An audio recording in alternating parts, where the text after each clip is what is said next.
This episode is brought to you by Deal. Managing a global team is complex. Deal makes it simpler with payroll, HR, IT, and compliance, all in one place. That's why over 35,000 businesses trust Deal to hire, pay, and manage teams worldwide. See how Deal works at deal.com/Adrian Tan to learn more. That's DEEL.com/ADRIANTAN. Deal, your forever people platform. Hello everyone, welcome to the Adrian Tan Show. I'm your host Adrian Tan, and we deep dive into the stories of entrepreneurs and creators who are redefining success on their own term. My guest today embodies what it means to take bold leaps, embrace change, and create a body of work that resonates deeply with others. Cheryl is not just a podcaster, coach, or content creator.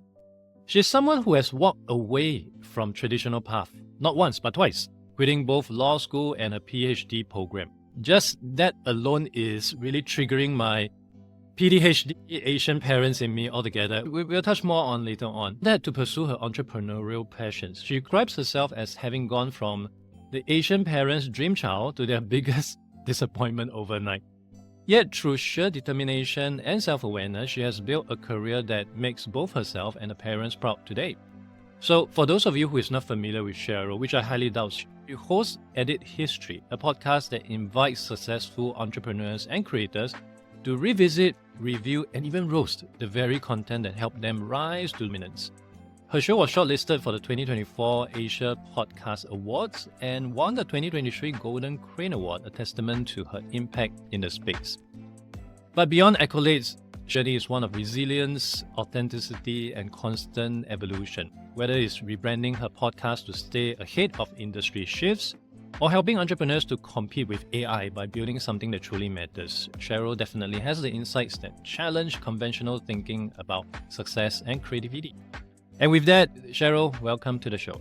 Adrian, thank you so much for having me onto the show. I also want to share with the audience, in case you may not find her podcast familiar, is because her podcast, Edit History, is actually a new name. And there was actually a couple of rebranding. What was the name before that, the first time it got started? Side Hustle, right? The very first name, the very first brand was back in 2020. It was called Side Hustle Club. And then in 2023, I shifted to Thought Leader Club. And then in 2025, in January, we rebranded once more to now Edit History.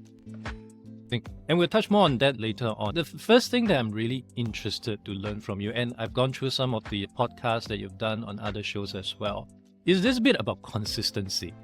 You had mentioned before that this thing called consistency comes very naturally to you, which honestly is rare for many people. You describe it as feeling forward. I'm really interested on what's inside your mind when you mention this feeling forward. What does feeling forward actually feels like in those moments when most people would typically just give up? When I think about consistency and falling forward, I think about how when I first started my online content creator journey in late 2018, and then the podcast in 2020, there was a lot of other creators who started around the same time. Many of the friends I've made in the online space have since then disappeared.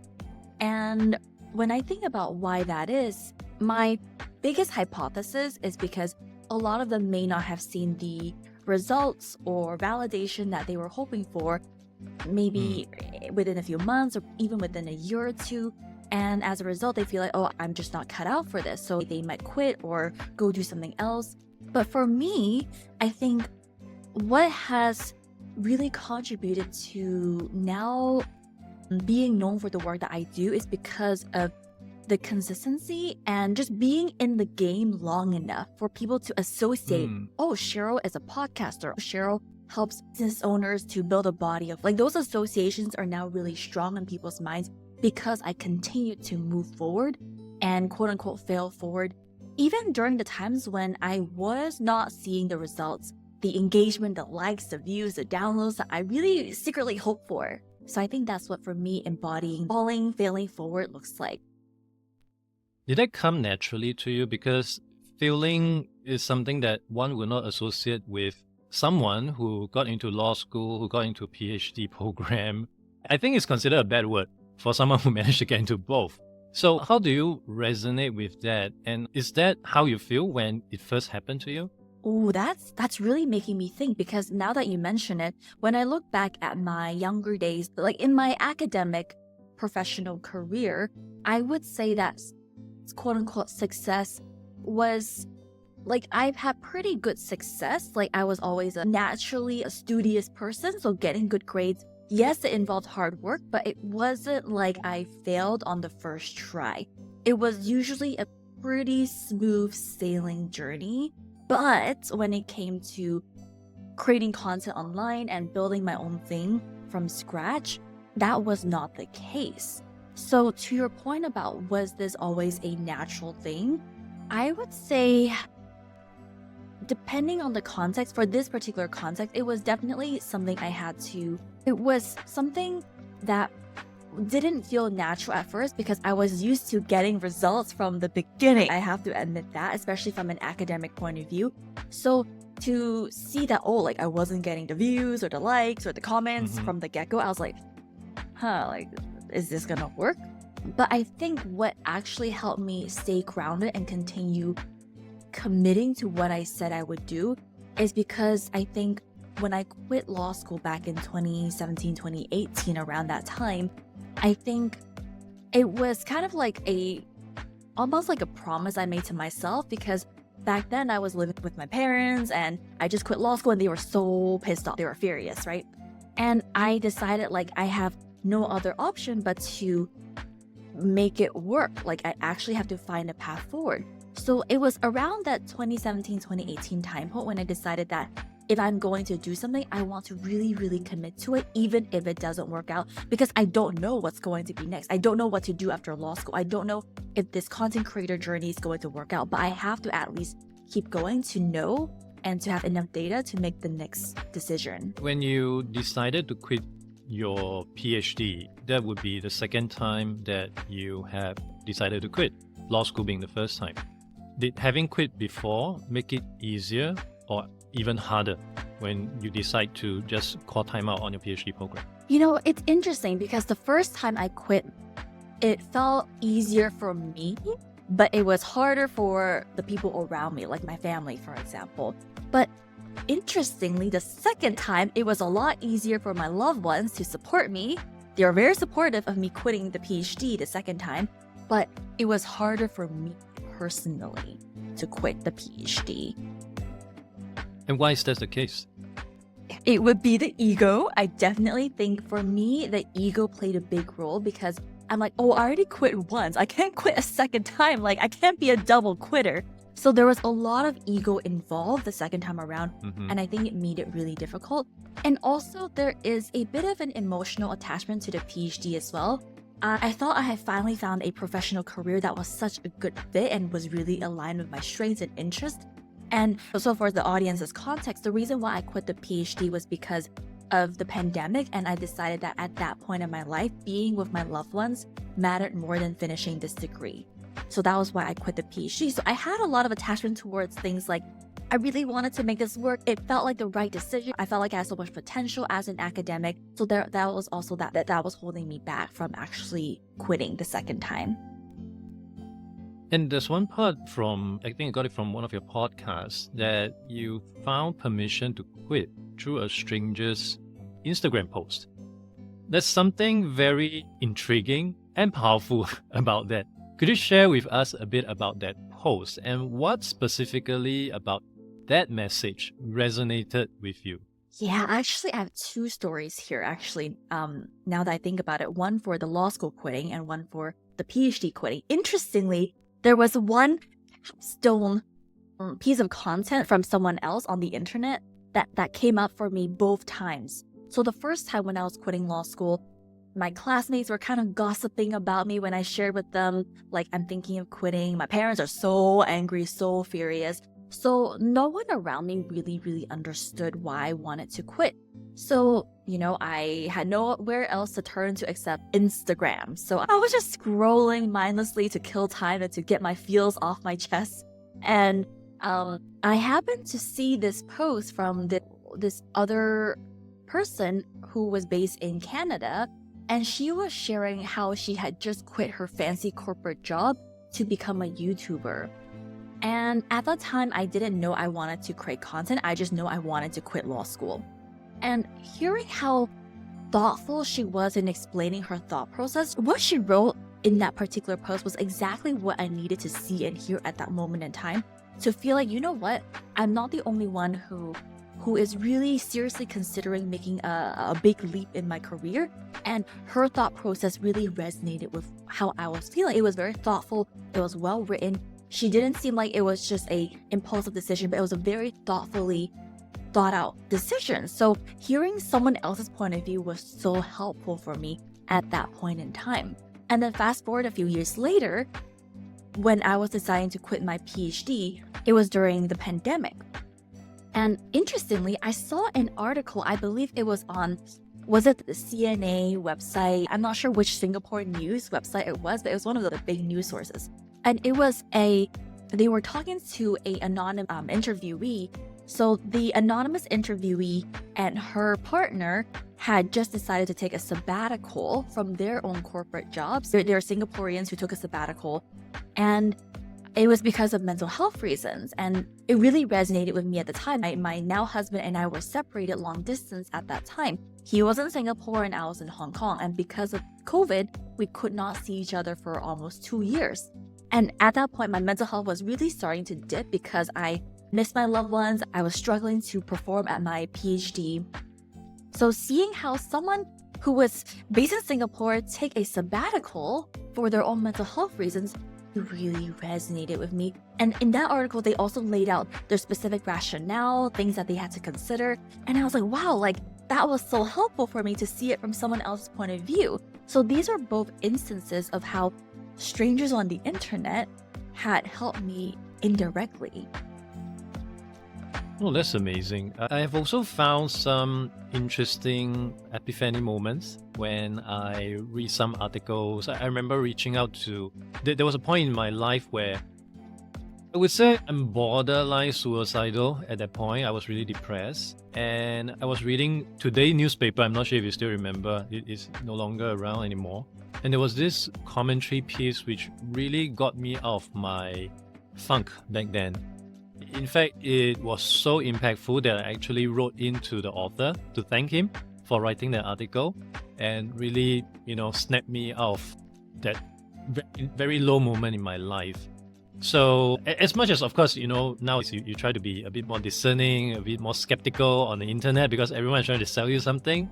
But I think it's really powerful to find those moments where it will really provide you with the motivation, the confidence, and really just guiding you to look at things in a very different way, through a different lens, to help you arrive to where you are today. I wouldn't say everything that I read ended up well, but I think it's still very much a matter of you figuring things out on your own. But I think every little bit's help. As you were sharing, one anecdote I would love to share with you in particular, Adrian, is so for the listeners, Adrian was a guest on my previous podcast, Thought Leader Club, and you were sharing about your journey and a lot of your insights, right? And I actually had a listener tell me your episode in particular was so profound for her because she was kind of in a career juncture or crossroads, and it was so helpful to hear that some of your past solopreneur endeavors didn't quite work out, but now you've found your footing. And that was so encouraging for her because she did not see the success she was hoping for in her first few initiatives, and so your story really helped inspire her to keep going. So that's just another example of how we never know who we might reach with our work or story. But yeah, I think there is value in all of our personal experiences, and it's worth sharing. I think it's also a matter of how we look at success. The unfortunate thing is in Singapore, we tend to look at things through a dollar sign. So a success is always measured through dollar and cents. But sometimes that need not be the case. And to your point about content creation, a way of measuring success in content creation may not necessarily be the matrix, But of course, for many people out there, a shorthand is always to look at the number of views, number of subscribers. For those people who may be starting out or have not seen those kind of numbers, which again, I have to emphasize, I don't think they paint the entire story. What would you tell them about measuring success in content creation when matrix doesn't tell the entire story? This one is definitely very personal for each creator, each entrepreneur. I would say for me personally, how I would measure my success as a creator/entrepreneur is, to a certain extent, if I am making money thanks to my content, that is an indicator. I can't deny that. Like, there are times when it's like, yep, it is working. I am on the right track. It is still good to pay the bills. Exactly. But of course, there are moments when, there are fluctuations. And so I think it's during those other moments when it's fluctuating or maybe even dips, when I have to consider other metrics of success. So for me, for example, I think one thing that helps, one thing I do look at. Now, okay, so here's the thing. I'm someone who doesn't get a lot of engagement from my audience. I don't get that many comments. I don't get that many DM messages. So every time I get one, it's like, oh my gosh, like this is great. The same here. Yeah. So I can't, as much as I want to say, look at your qualitative data, look at what people are telling you, I'm like, yeah, that is important, but I personally don't even get that much. Like maybe twice a month, I might get something, which is good for me. But for others, it might be like, oh, only twice a month. Like, that's not a lot. It's all subjective. So for me, I think this is a really tricky question. How I measure my success as a creator, I think, is, am I doing what is within my control? Rather than trying to look at external things to validate if it's working or not, I rather look at, am I doing what is within my control to validate myself? If I'm doing everything I can and it's been 6 months and I am not making money, then this is a sign that I might have to pivot. I have to make some other decision. But if I am doing everything within my control and maybe 2 months later I bounce back, that is a suggestion to me that it was just a temporary lull and there were just some tweaks I had to make. So for me, I look at it more from am I doing what is within my control? And how's the quality of the things I'm saying? The quality of the work that I'm outputting? The quality of the delivery of the clients I am working with? So I do look at those things to gauge, am I on the right track and am I successful? Oh, I love that. Unfortunately for me, I'm still a bit of an attention seeker. Not by matrix, not by number of views and all that, but every time I get a DM, and it's like once every 2 months or 3 months, it really lifts me up to a whole new level. I'm like sky high. And think about it, for someone to find out how to DM you or find out your email address, craft something thoughtful, it takes a lot of work. And someone is willing to do so because you actually made that impact on him or her, which always get me thinking about, the story about this kid throwing starfish back into the sea. So for the listeners who may not be familiar, there's this kid, a lot of starfishes got washed up onto the shore and he's just taking one by one and throwing back into the sea. And then this man walked past and was asking, what are you doing? I'm throwing this starfish. And do you know how many thousands of starfish there are out there? I know, but it matters to this one. And I think that is the kind of impact I hope through what I do would have some difference on the people out there, especially those who are confused. They don't really know whether to turn left, turn right. They're just stuck in a rut. I'm not saying that my way is the best way, but I feel it's better than staying stationary because that is no way. And it would ultimately push people to just move out of that stationary zone that they've been. Yeah, and to kind of riff off of what you just said, I think that as much as in an ideal world, I would have lots of views on my videos, lots of downloads of my podcast, that is just not the reality for me right now. Interestingly, since rebranding my podcast to Edit History, I actually am seeing renewed interest. But what has kept me, and I want to share this. So back when I was doing my podcast under the name of Side Hustle Club, it definitely got a lot more downloads. It had a lot more interest. Because let's be honest, like side hustling it was a very sexy trending topic during that time period in like 2021, 22. And then when I wanted to zone in on sharing my perspectives on what I believe to be thought leadership and rebranded the podcast to Thought Leader Club, my views plummeted. My downloads plummeted for like a year and a half. And it did not feel good. And to log into my podcast hosting platform and be like, oh, like literally one listen today. But what continued to keep me going during that year and a half when I really wanted to at least try to build the brand under Thought Leader Club was because there were some people who said, hey, like I really appreciated your perspective on da da da da da da da. And so it really reminded me that even if it's not thousands of people or even hundreds of people, there were a couple of people who really found value in my work, and I wanted to give it my best during that time period. And there came a time when I felt like, okay, I think I have said everything I wanted to say on this topic. Let's make another pivot. So that's why I rebranded recently. But I wanted to at least give my best for as long as I can. I'm interested to learn more about your decision to pivot once. I'm very certain a lot of process were behind it. And for people who may be slightly familiar about podcast creation, it's not just a change in title. There's a lot of things that you have to align. And in fact, you might even have to go backwards to make changes to some of the stuff there too.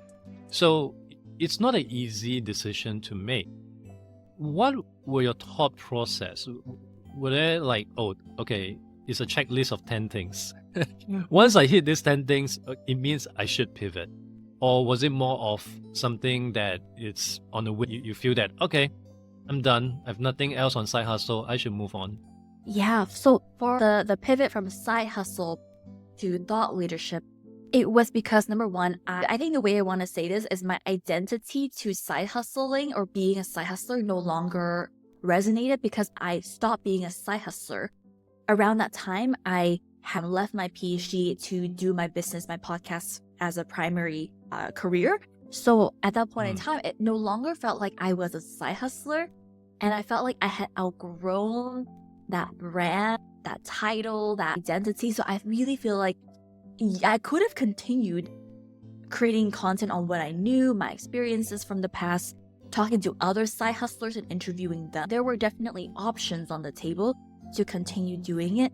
But I think at that point in time, it was more like a inner calling. Like I really wanted to try talking about what I believe to be thought leadership. So that was the biggest factor to move forward with branding from side hustle to thought leadership. The biggest contributing factor to why I decided to rebrand from thought leader to edit history is because I really felt like I have wrung myself dry of everything I could possibly think of when it comes to my perspective on thought leadership. I feel like at this point I've kind of stagnated, I've plateaued, and if I wanted to continue creating value for my audience, something has got to change. So I rebranded the complete format, the concept of the show to something very, very different. Before, it was a lot of solo episodes, some guest interviews. Now it is predominantly a guest interview show, and I'm sprinkling in just a few solo episodes here and there. So those are the biggest driving variables to why I changed the podcast 2 times. Okay. Yeah, that's really interesting. For me, a lot of changes that I've done in terms of repositioning, I must admit, is really done on a whim. I feel like it today. Okay, let's give it a try. I remember meeting a friend whom I've not met for like a year plus. And every time I meet him, it's like a year plus or things like that. And every time I meet, it's like, what are you doing right now? You every time I meet you, you seems to be doing something different. I don't even know what you do anymore. And this was during the earlier years when there's no such thing as a portfolio career, there's no such thing as a side hustle. So it's very hard to describe yourself. But I think at least for me, I have gone to the stage where I don't really care about how I even position myself anymore. I rather let the content do its work. And right now when you go on LinkedIn, everyone will be telling you, oh, you got to have a single focus. Just talk about one thing, but talk about it in 100 different ways, in 1,000 different ways, and do a video, and all that. But I personally have tried that. If anyone scroll to my content like maybe a year plus ago, it's very specific. It's very targeted. But I also find that I need an outlet to write creatively on other stuff. And just last week, I wrote about why I prefer to write longer form content. And someone actually DM me and tell me, it resonated with them. And the week before, I was writing something else. And again, I got another DM.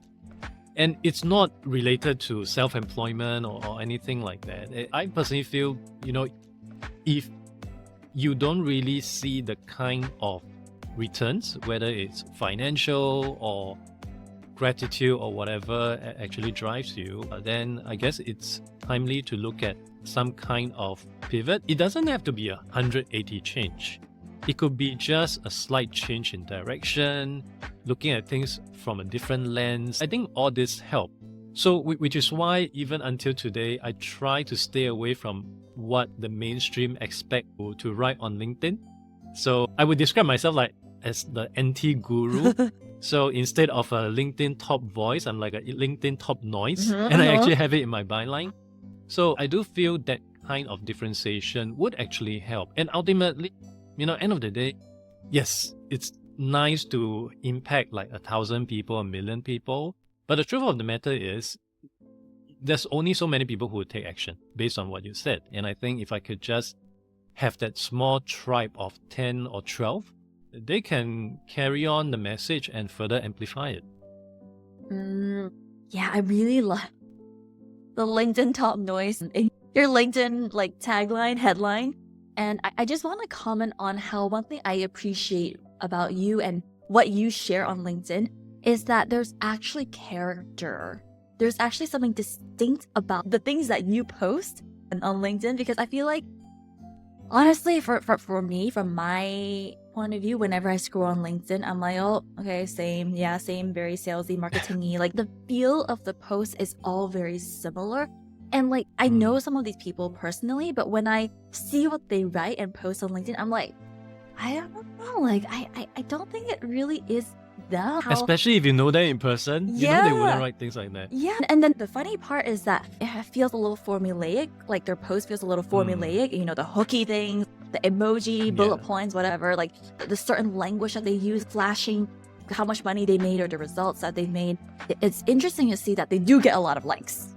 And sometimes I wonder, I'm curious about your thoughts on this too, Adrian, is that I feel like there's like circle of people on LinkedIn. They're just like all liking each other's stuff and commenting on each other's stuff. And I'm like, is their post really that good? Is it really resonating that much, or are you just forcing the engagement? I don't know. But going back to earlier, I just want to say that I think, Adrian, I personally do like your content because you can feel something different about it.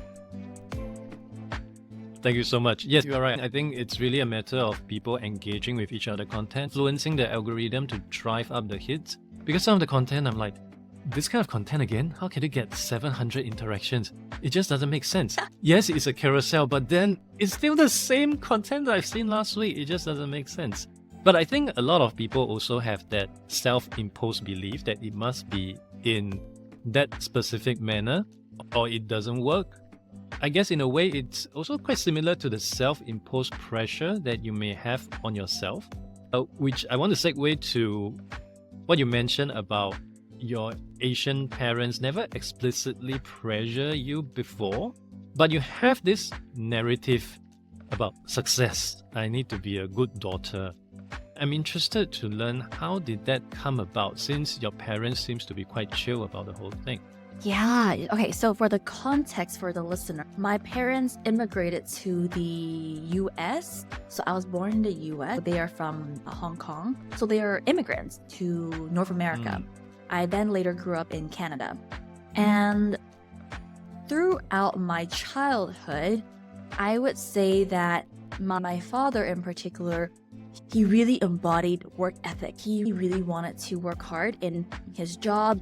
And I never saw him complain. Even though when I could overhear my parents' conversations, he was so stressed about whatever was going on at work. I never once heard him complain or say anything negative. He always wanted to do better. He always wanted to try harder at his job. And so what I saw growing up was someone who really just wanted to do better and be better and improve himself at his work. Even though there were a lot of circumstances out of his control, like sometimes there was racism things going on that they tried to not tell me about, but I will hear it indirectly. So that was my vision or observation of what work ethic looked like. And so I think since a young age, I always saw my dad being an example of what work ethic looked like. So for me, when it came to academics, that was really the only thing that I felt like I could do well in, and as a result, quote unquote, give back to my parents, because at the time, that was the narrative around me, like go to school, get good grades, go to college, go to a good college, get a good job, make good money. And that was a path of success that I heard people, the grown-ups around me. So I thought, okay, well, I'm doing good in school. I think I can do this. That's how I'm going to give back to my parents, because thanks to my parents and them immigrating and giving me the opportunities and resources I had, I did not have to worry about food on the table or paying for college, for example. So I was always so grateful to my parents for providing me the surrounding circumstances I had so I could comfortably focus on doing well in school. I always took on this narrative in my head that this is my way of giving back to my parents. I think I can do this. Like, let me keep going at school and doing well. So that's why fast forward. And I think I painted that image in their head too. Right? They saw me doing this, and like by the time I got to law school and I even got a scholarship to go to law school, they were like, yay, like my daughter's doing so good. And then all of a sudden it's like, wait, what? You want to quit? Like, why can't you just finish this degree? Like, it made no sense to them. And I understand, because they have a traditional interpretation of success. That's what they knew growing up for themselves, and that's what got them to create success for themselves. So I think going back to the question about like the self-imposed guilt, I felt this guilt of like, wow, my parents worked so hard for me, I need to give to them. So that's what it looked like for me growing up. That must have made you breaking the news to them about leaving law school especially hard. How long did it take you to even consider, the first day of even having that thought to the day you actually broke the news to them? How long did that take? Yeah, I think it took around 6 months from start to finish. It started around the second semester of my first year of law school, and it was during the middle of first semester of the second year. So there should be like a 6-month period there. And I told my parents around the 3 or 4 month mark, hey, this is what I'm thinking. And they're like, no, don't do it. And then I had 2 months of them trying to convince me all the reasons why I shouldn't. They were trying to offer different solutions, like, oh, maybe you need to go to a therapist and talk it out. Like, they were trying so hard to think of everything they could possibly do to convince me otherwise. Yeah, so in Hong Kong, I went to law school in Hong Kong. There's this, like, I don't know what the Chinese term for it is, but there's these ladies on the street, and it's like voodoo dolls kind of thing. And like you tell them like what's going on, and they were asking me like, oh, it's like external pressure that are swaying your decisions. It was so crazy. But like they did not understand why I couldn't just at least finish the degree and like change paths afterwards. Wow, that's really such an amazing story. I just can't imagine the angst you must have felt during that 6 months, because I would imagine if I'm in your shoe, I would be playing and replaying this scenario. It's like that Marvel Cinematic Universe where Doctor Strange would go through this scenario 1,000 of times. I would be doing the same thing. How should I tell my parents? Should I do it in the living room? Should I do it at a restaurant? Should I do this first? Should I do that first, just to make them feel better?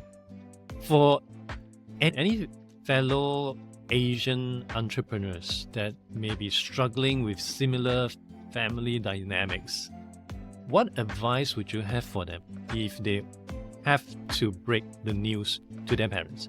Yeah. As you were asking that question, I just realized in the moment how now that it's been years, a number of years has passed, I can see it with laughter. And I can see how lighthearted I was, thinking back on the events. But if I really had to remember the actual intensity of the moment, I remember that I think the hardest thing to hear from my parents, my mom said something like, it was like, you need to bring harmony back into the family.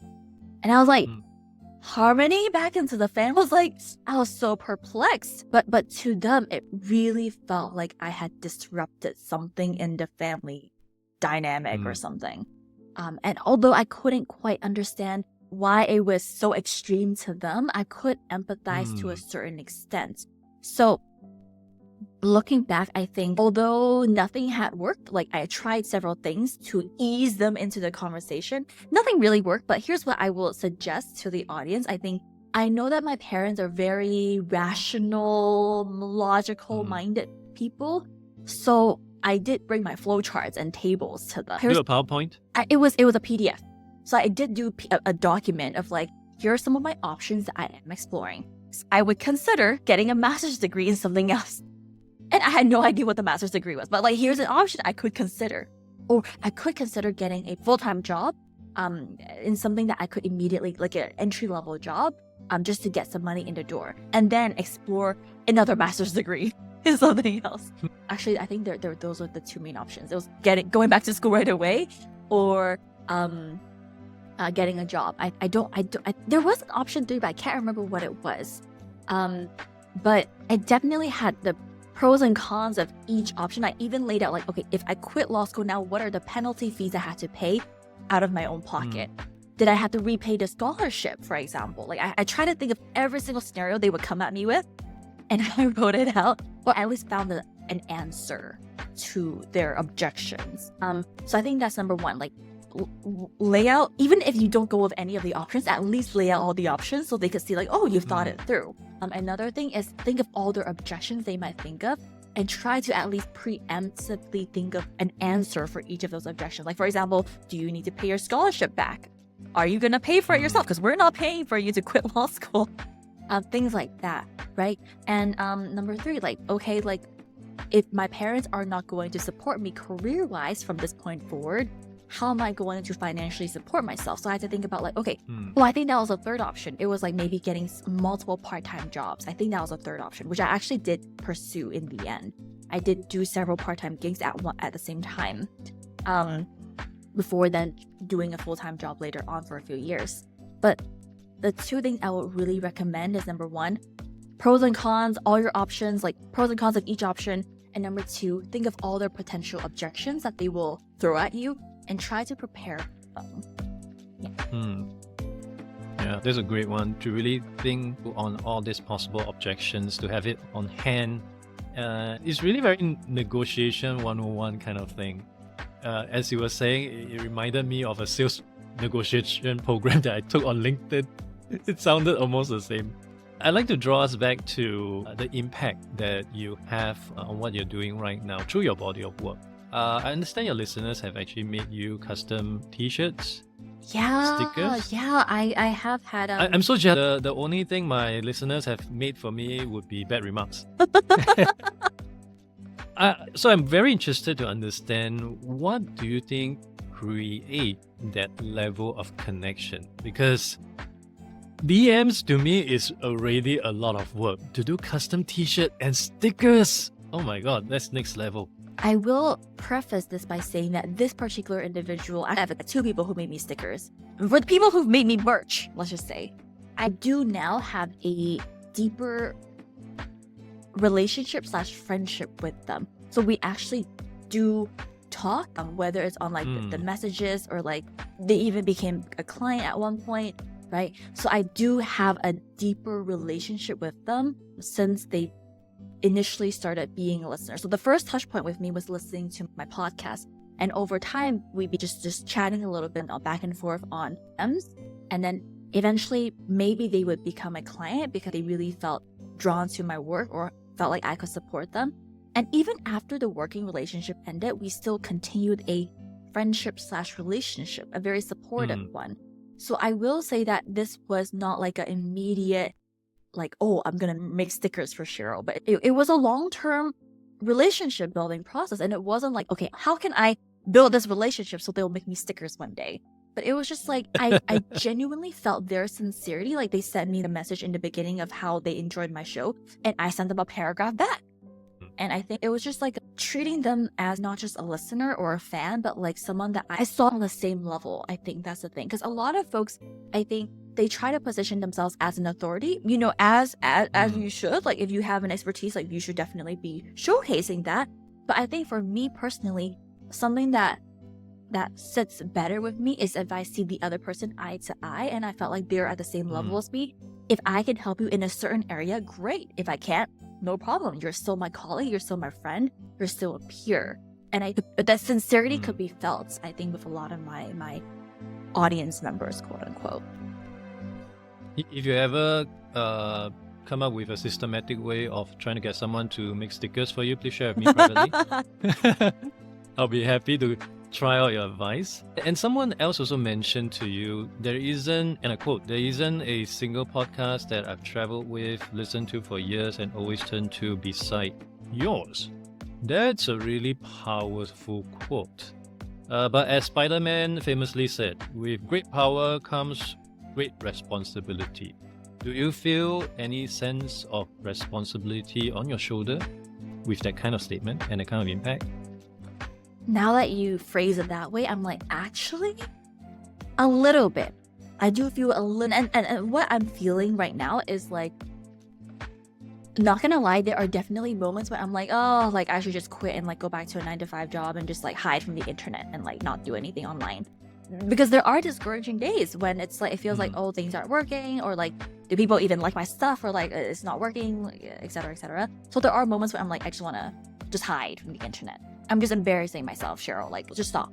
Like, these are thoughts that happen regularly for me personally, no matter what the feedback from my audience has been. But then it's those moments when I think about, actually, I know the faces of the people who would be so sad if I stopped my work. And that's when I realized, you know what, like, although like it wouldn't negatively detract from their if I quit my content creator work, but they would feel like they would be a little bit sad, and they might feel like, you know what, if Cheryl quit, can I even do this? Like, is it possible for me? And I realized, so that was a responsibility I felt, which is I wanted to at least embody certain values, such as commitment, such as falling forward, such as really caring about doing things that you're proud of. Like, these are things that are very important to me. And if I quit, I will be going against all those things I believe in. So I realized that for the responsibility for me looks like continuing to embody my values and not back out when things get hard. If someone were to say the same quote to me, I think I probably would marry the person.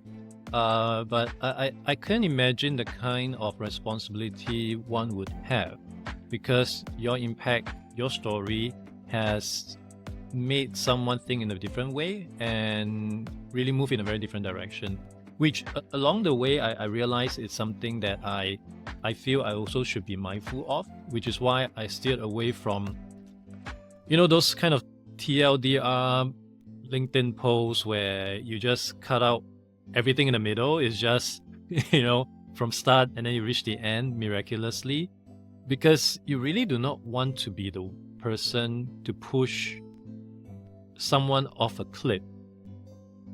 It's just too painful for me to live with if that were to ever happen, which is why I think it is important for a lot of content creators out there, if you think you are making an impact, if you think you have influence, it is really important to show everything and not create that narrative that is just good, better, and best. Because, I mean, granted, you know, people should be smart enough to know nothing is that way, and everyone's life is a roller coaster of events, but to create that facade that everything is just a linear hockey stick, it's just trying to mess with people's brain and sometimes their lives.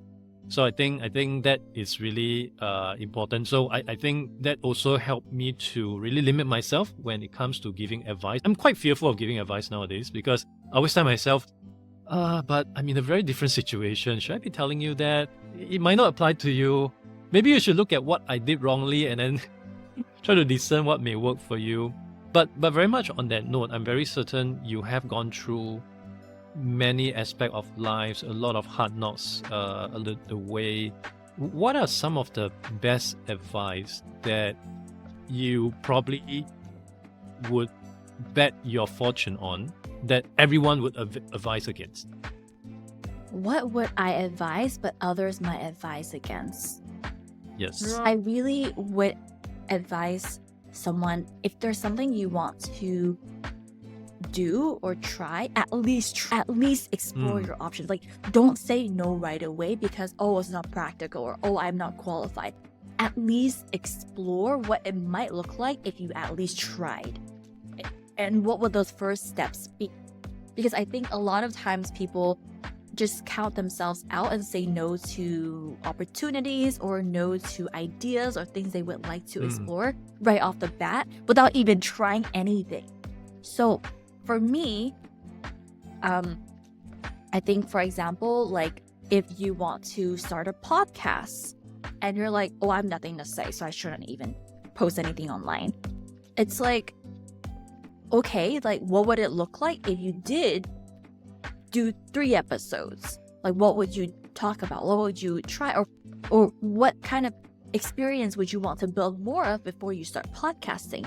Like, don't just or I have no time to podcast. Okay, well, if you don't have time, then if these are practical, but I have time for Netflix. If there are quote unquote practical obstacles to things that you want, okay, well, how could you modify your idea of the final product?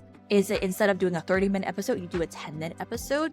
I don't know, but at least explore your options, at least move forward, at least try. So I think going back to the initial theme, the conversation that we started off with is, are you willing to at least fail forward, at least try? Because I think when I look back at a lot of things that worked and didn't work, I'm just glad I tried. I'm glad I tried law school. Yeah, it didn't work and I quit after a year, but I'm so glad I tried because it has now shaped a lot of the things that I really hold on to. It was cool in the moment, but at least I tried it. I explored what it's like to quit law school. Even though my parents and everyone around me were like, no, don't do it. But at least I explored. At least I didn't just shut myself down because there were some very practical reasons not to quit. So I think if there are things that people around you are saying, no, don't do it, at least explore, at least try. Yeah, that's what I would say. Yeah, I think the trying part is really important. I remember there's this term called entrepreneurs, which are people who wants to be an entrepreneur, which also lead to another term, entrepreneur porn, where people would just be reading up TechCrunch or CB Insights on what's the latest round fundraise and all, but they never take any action. They just love to read about those stuff and imagine themselves doing something tomorrow. It's never today. Just like you, I felt, what's the worst that can happen, right? And the good thing about trying is you will find out either one of those things. One, you love it. One, you hate it. But either way, you can move on. You can either move up or move out. And I think that trying part is really important. But recently I also realized though, if you do want to try, I think you do need to put in a bit of commitment and not just half-ass the entire process. I wrote this, I'm still in draft mode about this article that I wrote. I think we are in the same podcaster WhatsApp group, and I think it's Rodrigo, if I'm not wrong. Anyway, I can't even remember the name of his podcast, but he mentioned that he hit 50,000 subscribers. And one of the things that he mentioned was he burned all boats. He went all in. Now, for most people, especially Asian, I know where you're coming from. Yes. Oh, he must be privileged. He he must have inherited wealth and all that. Maybe not. I don't know him well enough, but I think that would miss the point. The point is, if you want to do something and you do think you want to do it well, you cannot half-ass the process. I've known so many people who, fractional executive sounds like a sexy thing. Let me try to do that. But at the same time, let me also send out resumes. I've never seen anyone making a successful move into portfolio career. And similarly, I think I'm seeing this in many different facets of life. You just cannot half-ass your way to success. Now, having said that, that should not... If you're still very much at the beginning stage, you can do it like your first podcast, a side hustle. But increasingly, once you found that this is what you love to do, then you really got to go all in. Not forever, at least give yourself a time frame, Let me do it for 3 months and see how it goes. That's such a good point. Like, don't half-ass it because, it's like, I just had a thought. I was so like lit up as you were sharing. I had a train of thought. I think what I wanted to say was, darn it, I think I really lost my train of thought, but that got me really excited. But yes, don't half-ass it, because, yeah, I really lost my train of thought. Sorry, we can cut this part out. Now, I also understand in some of your posts, you have been sharing with people about your podcast behind the scene, what to do and all that. What is one thing you wish you knew before starting your podcast? Oh, here's a very practical tip for the aspiring podcaster specifically. So one thing I've realized now that I've podcasted for 5+ years is that there will be a long time when your episode number 1 is the most downloaded episode on your show for a while. And then eventually there will be another episode that gets more downloads. But there will be a long time when that first episode is the most downloaded, most viewed, most whatever, because people like to go back and check out that first episode. So in hindsight, I wish I had chosen a topic or a story or a message that felt very representative of what I believe in, instead of doing the 4 types of content that you need for your side hustle. That was my first episode, and I'm like, oh my gosh, if I had known this would be such a monumental, in a way, episode on my show, I wish I had just chosen something that was more Cheryl, more quintessentially Cheryl, not something like trying to hack the SEO, hook them in. I wish I had just really something that represented me. So that's a very practical tip I would offer to the aspiring podcasters. If you haven't started your show yet, please take this into consideration. But please don't let that deter you from even starting your show. Yes. I do feel it might be a bit hard to apply though, because as you continue your podcast journey, you're going to get better and better. And even if you get to change your episode number 1, a few months later, you're going to look back and think, what kind of shitty episode 1 is this? Which is probably why Mr. Beast never bothered taking down his episode 1, even though it's crappy. But yeah, I think having that thought process on what to put out there, because you're right, a lot of people, me included, when I first got to hear of Tim Ferriss, when I fell in love with his content, I did go back to episode number 1 to hear his earlier stuff. So yes, that is something worth thinking of. Now, another thing about being a content creator, which we haven't touched on yet, is criticism. You're going to get roasted. You're going to get flamed. People are going to gang up and write bad things about you. I'd like to understand how you deal with those criticism and how it made you feel the very first time you received something like that. So, I will preface this by saying I don't get that many comments at all in the first place. So it's very, very rare for me to get negative, actual comments, things I could screenshot, right? That said, there's 2 things I want to say. Of course, that doesn't stop people from thinking it in their heads. I think that is very possible that maybe people I know, people I don't know, see my stuff and they're like, foolish, they might have their own thoughts in their heads. But there was one particular instance where I did an article for the Today Online, and I was sharing about my law school quitting story. And apparently, I don't know how I found this, but there was like a Reddit thread on the article, like a Reddit thread about the article. And like, I made the mistake of looking at it. And I was like, oh, this is well, it wasn't just that. It was not only the Reddit forum thread, but there was also the Facebook comments when that article first came out. Like when the article first came out. Facebook comments are yeah. vicious. And like, there was a lot of things like, oh, like, she must be very privileged if she can quit law school. And like, she probably didn't do well in law school. Like, there was a lot of like judgments. Some were completely false, but there were some that I was like it really triggered me because I'm like, is there truth to what they're saying? So I think that's the thing. It's like, there are going to be ones that are very untrue, and those ones are a little bit easier to brush off. But it's the ones that make you think, are they right? Am I really da-da-da-da-da? Am I really like that? Am I really not this? Those are the ones that are the most painful, I think, because you're thinking maybe there is a hint of truth to what they're saying. So I think I wish I had more eloquent advice if anyone is going through actual like things that actual comments or actual judgment or actual like very hateful things. I don't know. But what I will say, at least for me, I don't know. Like, honestly, I cried. I cried reading those Facebook comments. Like, I wish I had better advice, but I think how I bounced back was just remembering that, okay, like, there are people who will have completely false assumptions, or maybe some assumptions that make me question myself. But there are also on the other side, there are a few people that I can think of who make this work matter to me, who make this journey matter, who made that decision worth it.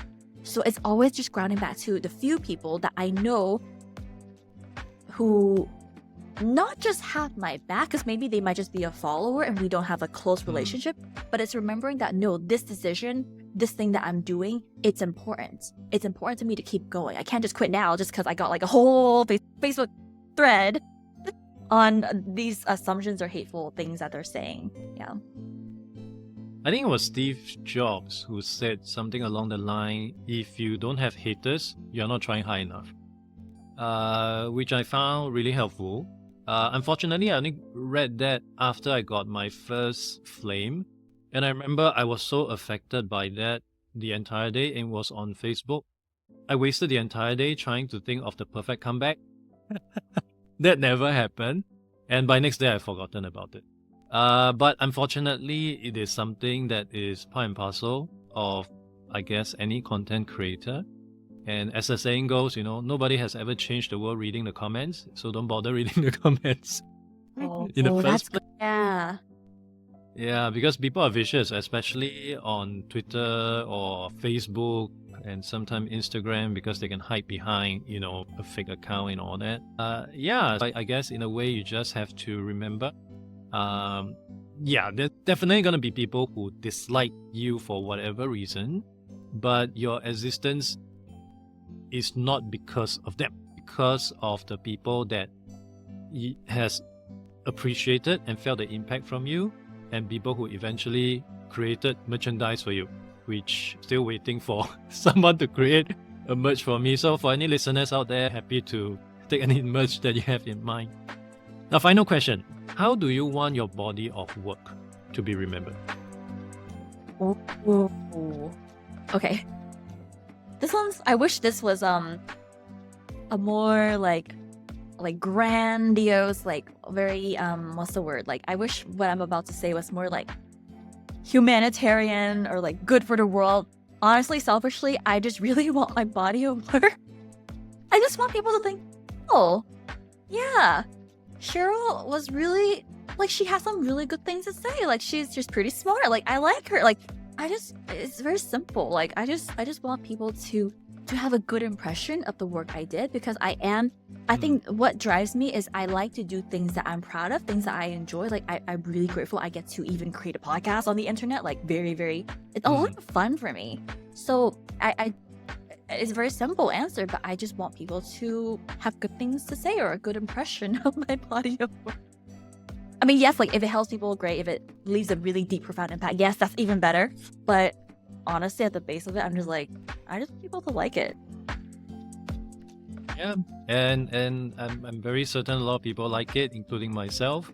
And for people who would be keen to learn more about Cheryl, you can find her podcast Edit History wherever you get your podcasts. And don't forget to subscribe to the Adrian Tan Show for more conversation that challenge conventional wisdom about success and creativity. Cheryl, thank you so much for coming onto the show and spending the last an hour with me. Thank you so much. And thank you everyone for being here.